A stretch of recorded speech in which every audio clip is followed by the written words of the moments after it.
All right, alhamdulillah. I ask Allah Ta'ala to make this easy for me and for you. We are continuing in Bahjat An-NaDHar. Over 400 questions in the text of the obligatory knowledge, yani derived from the text of the obligatory knowledge, the Mukhtasar. We've reached question 56. The author says, speak about some of what is related to believing in the message of our Prophet sallallahu alaihi wasallam. Some of what is related to believing in the message of our Prophet sallallahu alaihi wasallam.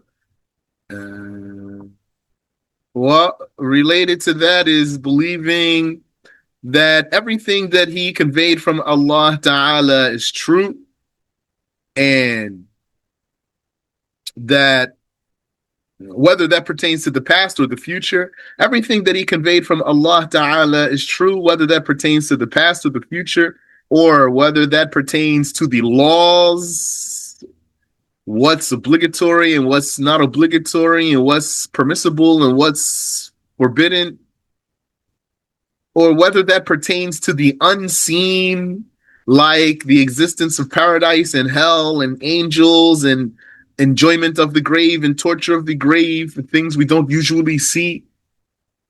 Prophet Muhammad sallallahu alaihi wasallam is truthful in all of that.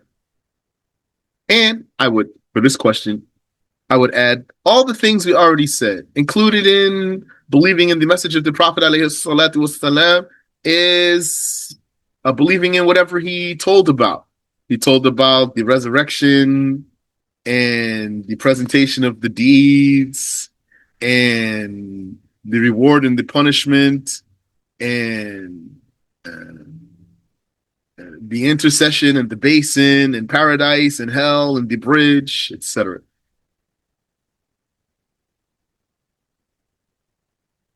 That's my answer for this question. Let's see what the answerer says here. The answerer says one has to believe in the message of our Prophet Muhammad sallallahu alaihi wasallam, and that he is the seal of the prophets. That part I missed, very important.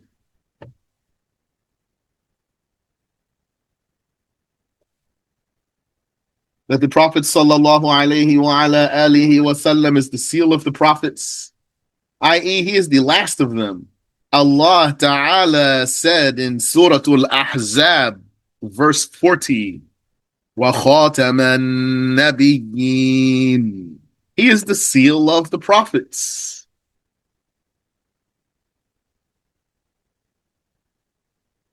The verse means the last of the prophets. Yeah, the seal of the prophets meaning the last of them. And the Prophet sallallahu alaihi wasallam said, وَخُتِمَ بِيَ النَّبِيُّونَ. The line of prophets is closed with me. Narrated by Muslim. Yes. One has to believe that our master Muhammad sallallahu alaihi wasallam is the master of all the offspring of Adam. Also, that's important, and I missed it. He is the greatest of the prophets. That makes him the greatest of creations. That's a test for the slaves. Prophet Muhammad, Allah made Prophet Muhammad sallallahu alayhi wa ala alihi wasallam the greatest of creations. And that is agreed upon by the scholars. It is derived from the hadith narrated by At-Tirmidhi, in which the Prophet sallallahu alayhi wasallam said, أنا سيد ولد آدم يوم القيامة ولا فخر. I am the master of Adam's offspring in the hereafter, and it is no boast. Nice. It's not a boast. I.e., he is not saying that out of pride, out of a sinful pride, but rather to speak about Allah's grace, Allah's endowment upon him. Yani he was commanded to say that, alayhi salatu wassalam.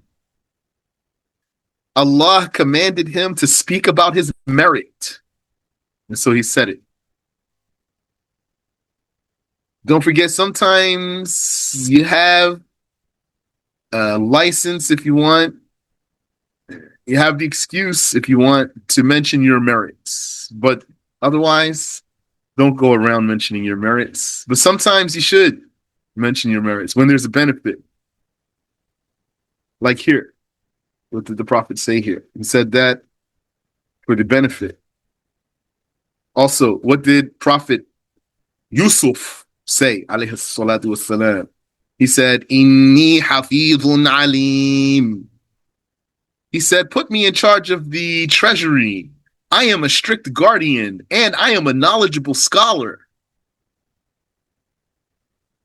If you're going to mention your merits, then either you're going to say it for a benefit or you're going to only say it to your peoples. Your peoples. You know your peoples are. Those are your close ones that you trust, your circle. Then you mention your merits because they don't hate on you. Then you can say your merits to them. Either for a benefit or to your beloveds, or else keep your merits to yourself, and your victories, keep them to yourself. Otherwise, okay. So my answer and this answer are actually pretty different. The question is, speak about some of what is related to believing in the message of our Prophet sallallahu alaihi wasallam. So I spoke about, I mentioned believing in everything that he came with, whether it's about the past or the future, etc., etc. Here, the answer here says believing that Muhammad is the last of the prophets and the greatest of the children of Adam. Okay. It's the first time that my answer diverged greatly from the answer that's in the book. They're almost matching usually. Maybe, possibly, I don't get full points for number 56 still. A couple other ones also I don't get full credit. I would have missed an important point here or there.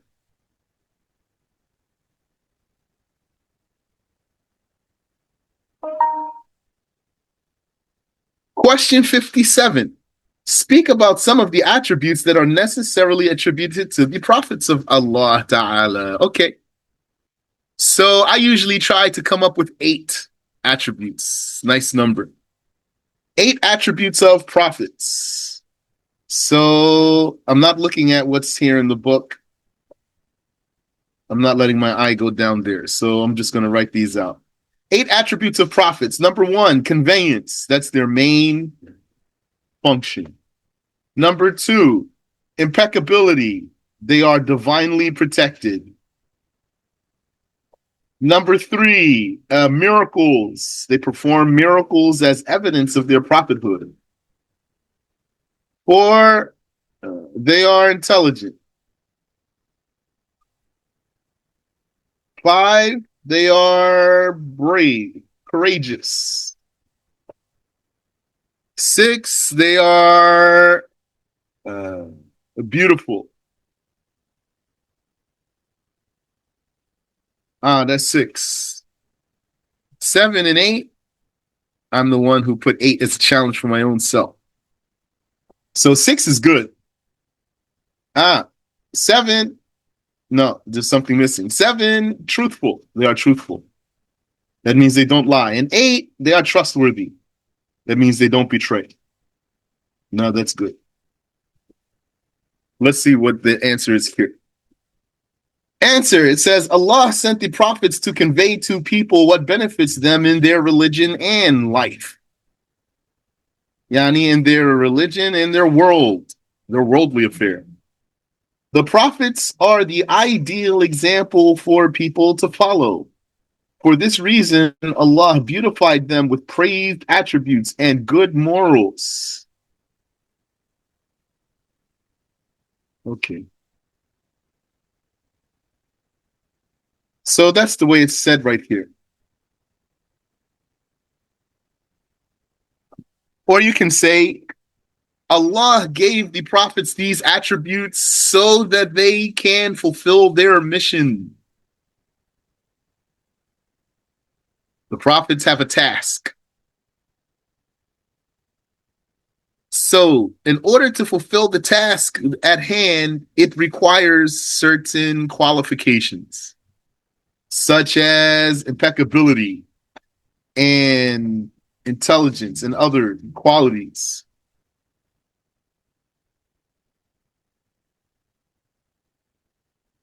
Yeah, and what the scholars say is Allah knew who would be qualified for the prophethood and then selected him.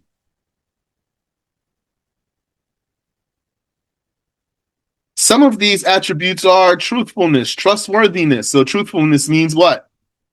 It doesn't lie. They don't lie. Trustworthiness, they don't betray. Intelligence, they are not slow. They are not dull. They don't need to hear something several times to comprehend it. And rather, they would comprehend something from the beginning. And in fact, they will comprehend the mere hint. They will comprehend mere hints and insinuations easily. Courageousness is bravery. Chastity, this one I didn't mention. That would be a number 9 for me. I was going to mention it, but I wanted to mention some other things before that.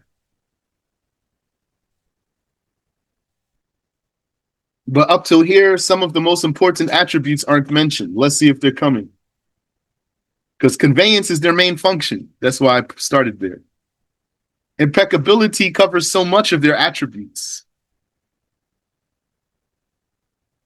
And miracles, that's their tool, the tool of their truthfulness.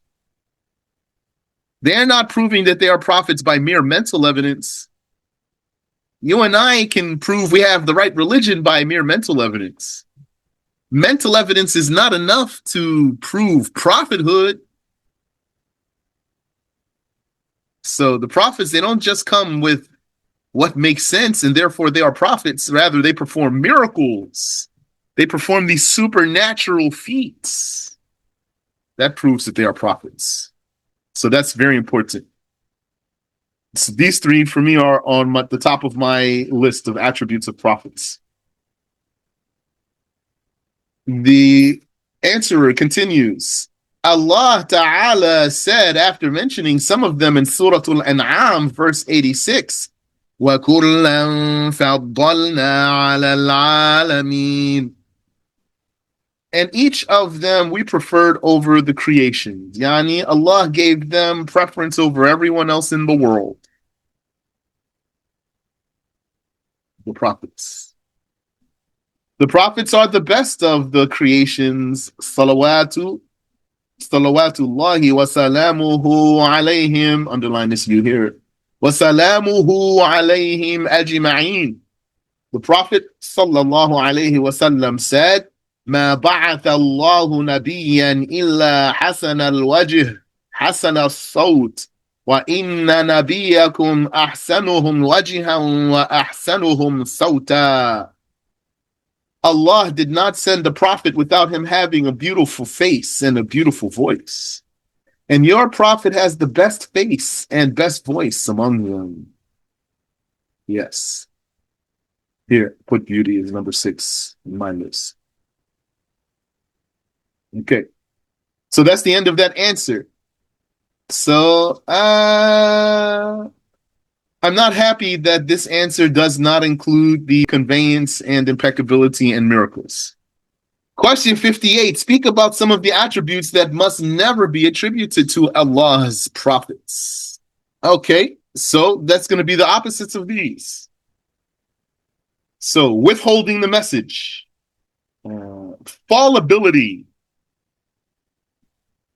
dullness, cowardice, ugliness, lying, betrayal. And the opposite of chastity, I could say looseness, lewdness. Here's their answer, the answerer's answer. Since the prophets are the role models to people, Allah beautified them with the praised attributes. He also protected them, that's the impeccability, divine protection. He also protected them and purified them from having disgraceful attributes. That's what I meant when I said the impeccability is so much of their attribute, so much of their attribution is included under the meaning of impeccability, infallibility. Yani, their impeccability and infallibility is a divine protection, and it is a perfection that they have in themselves, that Allah installed in them.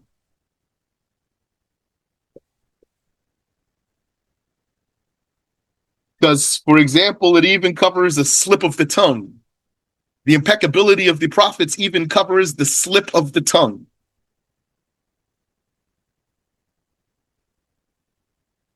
He also protected them and purified them from having disgraceful attributes. Yes.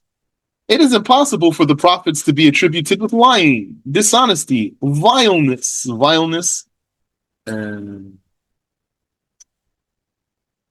which is radala. Vileness is lowness, being a low life. Like the one who hangs out, stealing glances at women, spitting, cursing. A prophet wouldn't be like that. And foolishness. The fool is the one who he wants to help and he makes things worse. And the fool is the one who cannot see what's coming. Or he can see what's coming, but it doesn't act properly. Or he's reckless, so it doesn't matter what's coming. And the dullness, which is the slowness. So I didn't mention the vileness, and I didn't mention the foolishness. They are also protected from ever committing blasphemy, from enormous sins, and from small, abject, and despicable sins. Yes, that's their protection, their divine protection, the impeccability. Before and after prophethood. After means after receiving. Before receiving prophethood and after receiving prophethood, they are protected. That's the saying we are going by. There are other sayings. Some said they are not protected before they become prophets. We don't take that saying. They said because they don't need to be, because they're not prophets. So the people don't have to listen to them while they are not prophets, but before they become prophets, Allah will make them change to the best, and then they can become prophets after that by His selection. We don't take that saying. We say they were divinely protected before they received prophethood and after they received prophethood.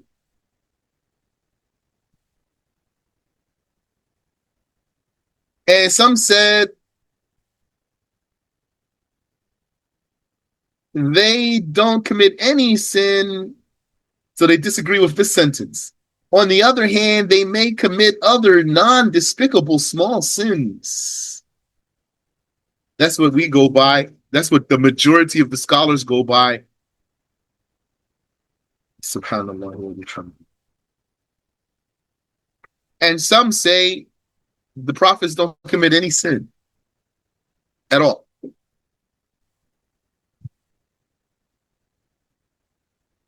That saying is outweighed. It's not the weighty saying.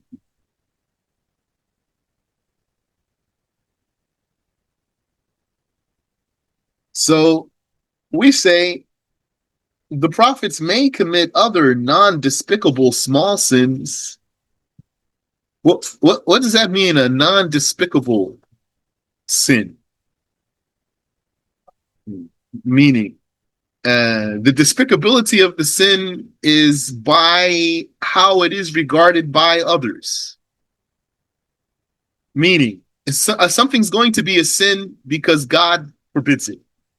But does that mean that when the people see it, that they are appalled?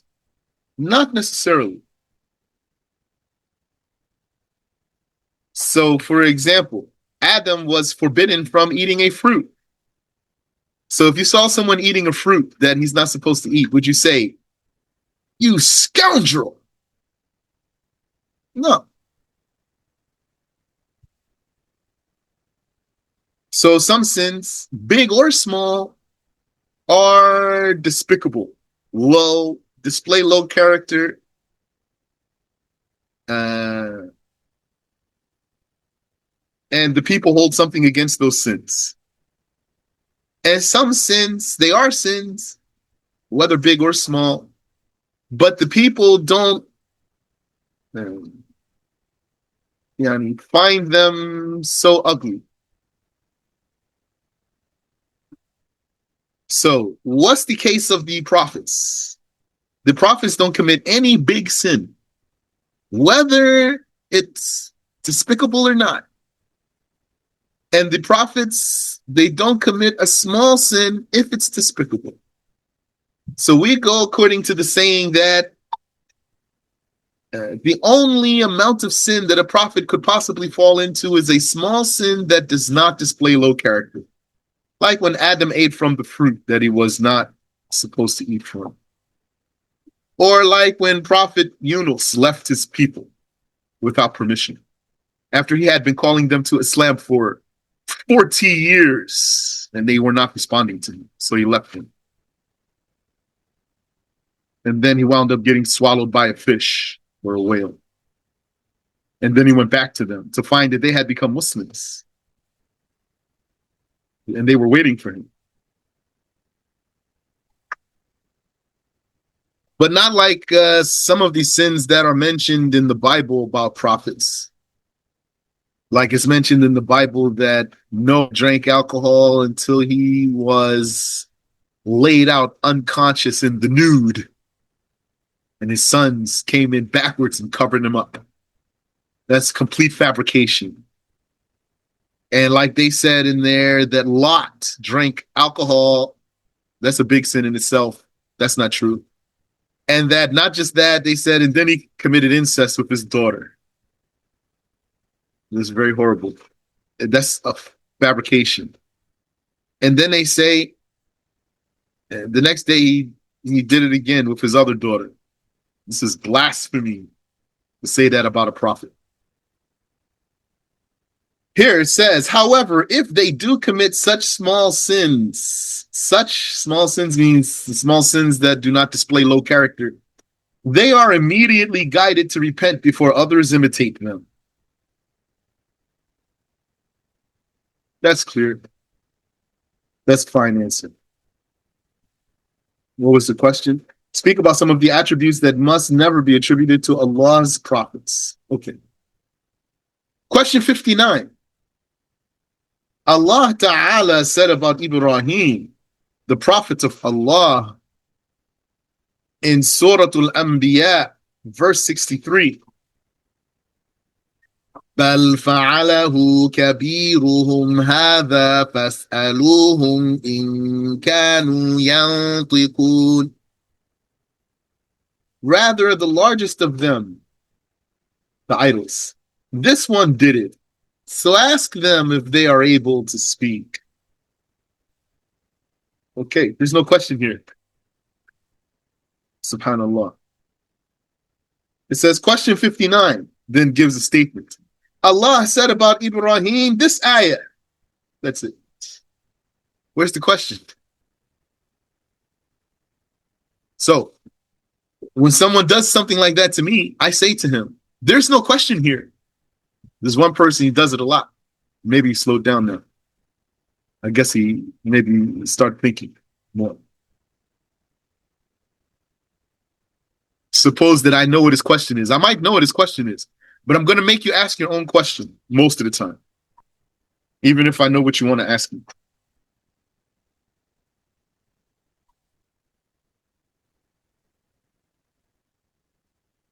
Only sometimes I will spare you and bring out your question that you should have asked me.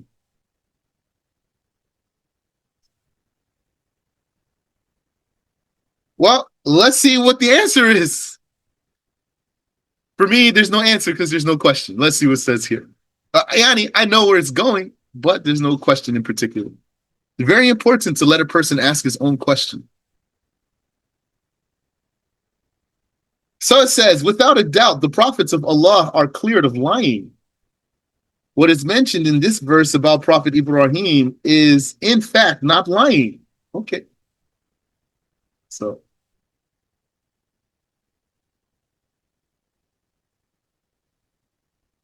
the way the answer is as if the question is, when Ibrahim said, rather the largest of them, this one did it. So ask them if they are able to speak. Is this a lie? Question mark.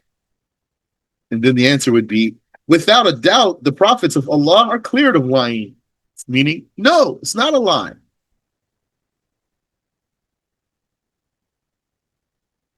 But, yeah, that's not clearly the question from what's presented here. In fact, I would have assumed that the question is, what does this verse mean? Allah Ta'ala said about Ibrahim, the Prophet of Allah, in Surah Al-Anbiya, verse 63, this ayah, what does it mean? Question mark. That's what I would think the question is. And then the answer would be, the meaning of this ayah is such and such. But from the answer that's here, it looks like the question is, did Abraham lie in this instance? And then the answer was, no, Abraham didn't lie.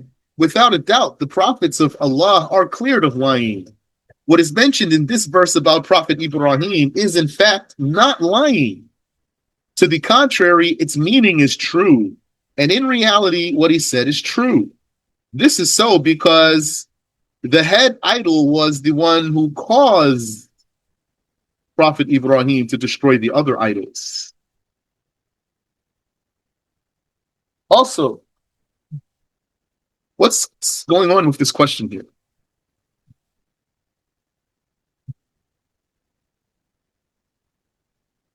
First of all, it's not in the text of obligatory knowledge. This is the second instance in which the question is not taken directly from the text of the summary of obligatory knowledge. That's one thing. Yeah, really, that's the second thing. First thing, there's no question here. Number two, this is not taken from the text of the summary of obligatory knowledge, like the rest of the questions are. Directly from the text. Number three, according to what's in this answer here,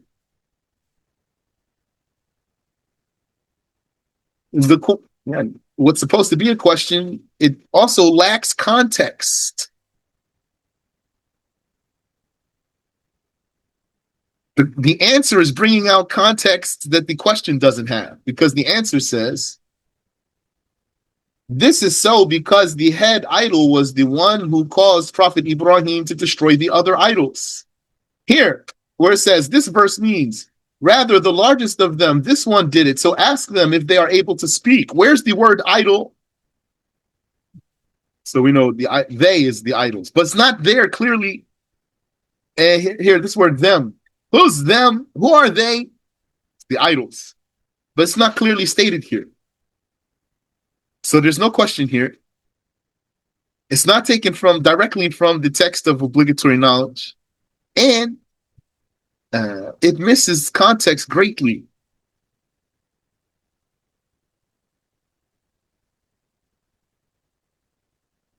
How I know it misses context? Because the answer is bringing out the intent of the question, which there's no question here. Where it says, this is so because the head idol, where'd idols come from? Where'd that come from? If you knew the context of the verse, then you knew. If you didn't know the context, then this is a question you might have. What are you talking about, idols? What are we talking about? So this is not very clear here. I don't know if that's how it looks in the Arabic or if the English is lacking something. It says, this is so because the head idol was the one who caused Prophet Ibrahim to destroy the other idols. Yes. So that's what he meant when he said, بَلْ فَعَلَهُ كَبِيرُهُمْ هَذَا. Rather, this biggest one of them did it. Meaning this biggest one of them did what? Also, did it? Did what? Who are they? Did what? So the question in itself is extremely ambiguous, I say.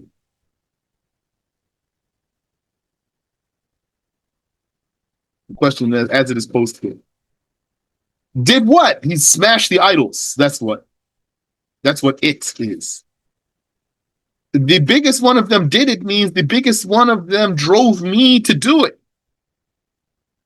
Because, you know, Abraham alayhi salatu wassalam, he wanted to smash their idols. So his people were, they had a festive day. So they went out to the field for their festive day.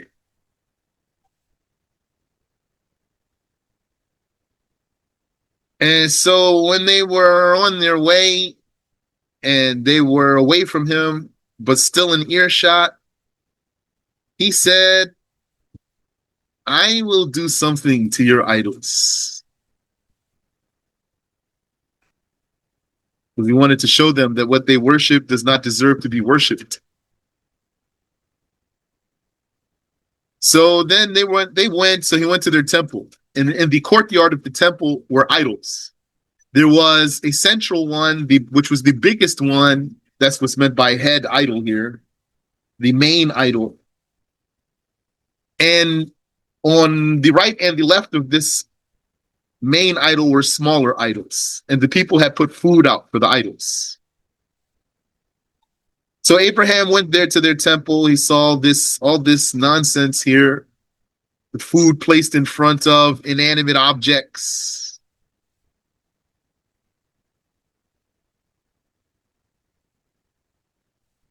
And he said, Ala ta'kulun. He addressed the idols. He said, why don't you eat? And of course, they didn't do anything because they're not alive. So then he said to them, Ma lakum la tantiqun. What's wrong with you? Why don't you speak? And then he commenced to smashing those idols with an axe that he had in his right hand. He smashed the idols to rubble except for the biggest idol. And then he put the axe around the neck of the biggest idol and he left. The people came back and found their idols destroyed. They were so offended. They said, who did this to our gods? He's so wrong. So some of them said, we heard a young man speaking ill of our idols. He's called Ibrahim. So they went and got him. So they brought him, and all the people gathered. And little did they know, that's exactly what he wanted. He wanted all the people to gather. They put him in the circumstance that he wanted to be in. All the people around. And then they're going to hear it. If they had any idea what they are dealing with, they'll left them alone from their own perspective. Because they can't debate with him. Yeah, if you know the story of Abraham, he was crushing them left and right. Because Abraham was a Muslim. Alayhi salatu wassalam.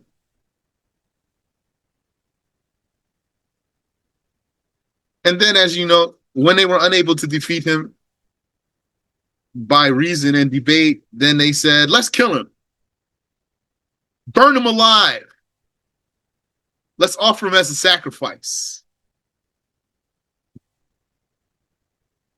And then they put him in a catapult and shot him into a great fire. And then he did the great miracle of not burning in that fire, neither his body nor his clothing.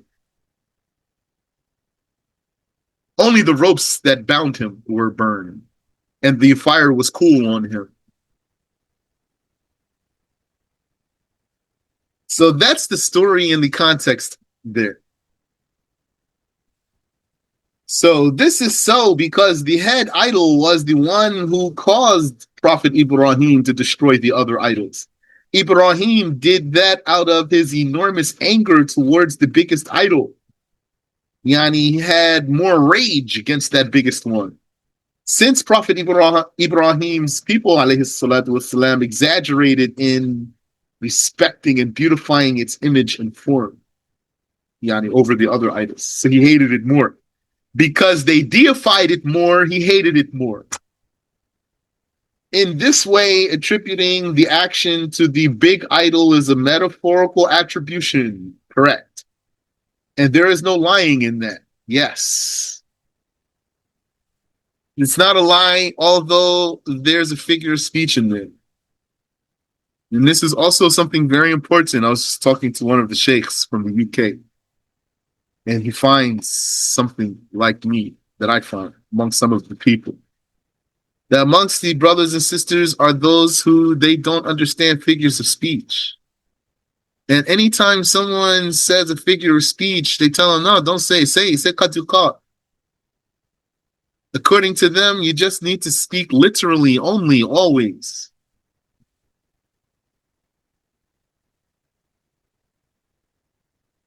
And for those people, if someone were to say God most high, they don't understand anything but a direction. That's a weakness in language here. That's not a good thing. Being like that is not good. Even if you want to advise a person and tell them, be mindful what you say, to be a person who cannot understand the workings of language, that's not good. And then on top of that, to impose your ignorance on others.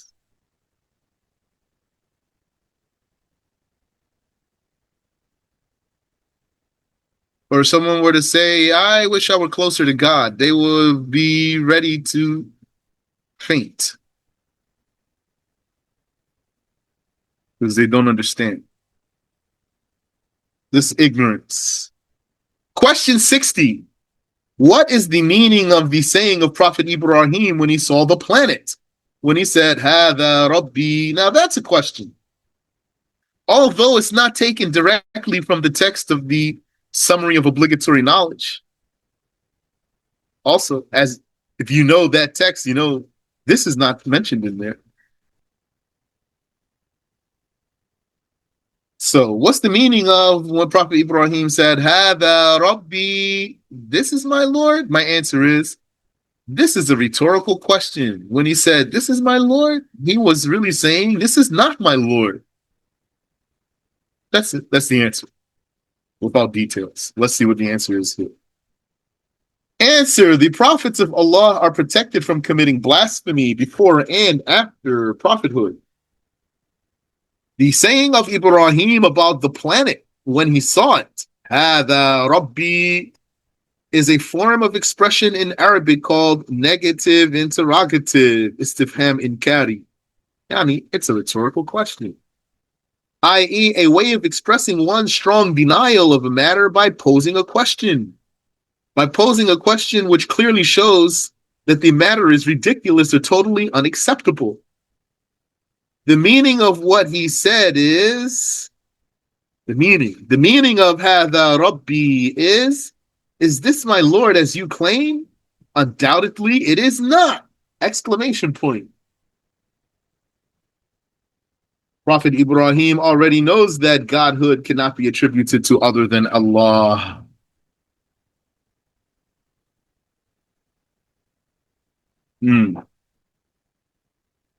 Planet. Here. The planet. What does that mean? Planet has a traditional usage. It's a word, English word. And it has a modern usage. What's meant here is a traditional meaning of planet, not modern meaning of planet. Modern meaning of planet, according to the so-called scientists, is some body that is not, it's neither a star, nor is it a satellite, which is a moon. It's not a star, according to them, nor is it a moon, which they call a satellite. To them, the kind of thing the moon is as they call it, a satellite, a natural satellite. And nor is it space debris such as a meteor or a comet or an asteroid, and also has certain huge size, according to them. So this is what a planet is, according to them now. And they say, we live in this solar system. That's our sun. There's not another sun in reality, though, what they say. That's our sun. And our sun's solar system are the planets that revolve around this sun. And our planet is one of those. So that's modern take on planets. Whereas traditionally a planet is a more generic word. According to old talk, the sun is a planet, and the stars are planets, and the moon is a planet. The Arabic word is kawkab. Kawkab. You might say kawkab means star, which is najm. So kawkab, najm, star. But kawkab could mean planet. But a traditional sense of the word. Okay. Any questions so far? There is more to this answer here. It says, Allah Ta'ala said in Surah Al-Imran, verse 67, ما كان إبراهيم يهوديا ولا نصرانيا ولكن كان حنيفا مسلما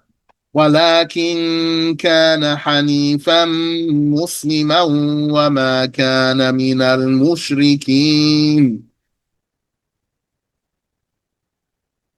Ibrahim was neither a Jew nor a Christian, but rather he was a Muslim, a Hanif Muslim, a Muslim on the straight path. A Muslim who is disinterested in false religion. وَمَا كَانَ مِنَ الْمُشْرِكِينَ. And he did not associate a partner with Allah. He was not one of the pagans. The ayah saying, Ibrahim, he wasn't a Jew, and he wasn't a Christian, and he wasn't an idol worshiper. Because each one of those three groups affiliated themselves with Ibrahim. The Jews thought that Ibrahim is a Jew, although he existed before the Torah was revealed. And the Christians, their beliefs follow the beliefs of the Jews. And the Arab pagans, their religion was a perversion and deviation from the religion of Abraham and Ishmael. So that's how they affiliated themselves with Abraham. So Allah cleared them from all of those. ما كان إبراهيم يهوديا ولا نصرانيا. Abraham was neither a Jew nor a Christian. وَمَا كَانَ مِنَ الْمُشْرِكِينَ. Nor was he one of the pagans. Wallahu a'lam. We'll stop there. Any questions? Assalamu alaikum, Sheikh. Wa alaikum assalam wa rahmatullahi wa barakatuh. Spell that star, Kawkab, English or pagan? Kawkab, Kawkab. Kawkab. We have a sister Kawkab. May Allah have mercy on her. Ameen. Thank you. You're welcome. Barakallahu feekum.